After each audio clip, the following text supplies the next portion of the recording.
Bagaimana prosedur dividen di perusahaan agar bisa bebas pajak final 10%? Sejak Undang-Undang Cipta Kerja terbit pada Oktober 2020 yang lalu, dividen perusahaan yang tadinya kena pajak 10% final menjadi bukan objek pajak. Tapi ada syarat dan ketentuannya. Sebagai pemilik perusahaan, bagaimana mekanisme dividen tersebut agar mendapat manfaat bukan objek pajak? Untuk wajib pajak perseorangan yang merupakan pemegang saham, supaya bebas pajak, caranya dividen yang diterima tahun ini direinvestasikan maksimal 31 Maret tahun depan, kemudian selama 3 tahun dilaporkan perkembangan reinvestasinya. Reinvestasi dan pelaporan harus selama 3 tahun. Dividen sendiri adalah bagian laba ditahan yang dibagikan kepada pemegang saham. Proses dari laba ditahan menjadi dividen sebagai berikut. 1. Laporan keuangan. Tergantung skala perusahaan, laporan keuangan bisa audit ataupun non-audit. Secara aturan, jika aset atau omset lebih dari 50 miliar rupiah, wajib menggunakan kantor akuntan publik atau KAP. Proses laporan keuangan itu baru bisa diperoleh setelah ada audit, jadi baru 2025 bisa menggunakan laporan keuangan full year 2024. Artinya laba 2024 baru bisa dibagi sebagai dividen di 2025. Bagaimana bila mau membagikan laba 2024 di tahun 2024?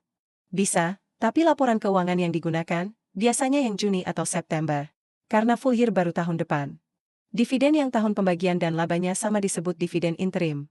BBCA dan BBRI sering bagi dividen interim.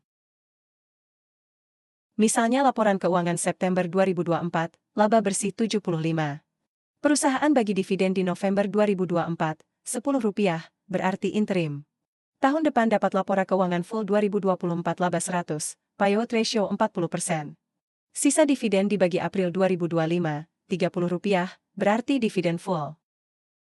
2. RUPS. Setelah ada laporan keuangan, langkah berikutnya adalah direksi atau komisaris, sesuai akta dan anggaran perusahaan akan mengajukan rapat umum pemegang saham, RUPS. Tata caranya tergantung anggaran perusahaan, biasanya diawali dengan undangan RUPS beberapa hari sebelumnya. Ketika RUPS berlangsung, biasanya akan dibahas pengesahan atas laporan keuangan dan pertanggungjawaban direksi komisaris tahun sebelumnya. Perpanjangan atau pengangkatan susunan direksi komisaris. Penetapan akuntan untuk audit tahun berikutnya. Usulan pembagian dividen. Sesuai dengan anggaran dasar dan anggaran rumah tangga perusahaan, biasanya diatur berapa persen pemegang saham yang hadir supaya RUPS sah dan berapa persen yang harus voting supaya putusan bisa diambil. Biasanya RUPS 2/3 dan voting 50% plus 1. Tapi bisa saja lain sesuai perusahaan. Berapa besar dividen yang bisa dibagi? Contoh perusahaan selama 2 tahun sebagai berikut dan tidak ada bagi dividen.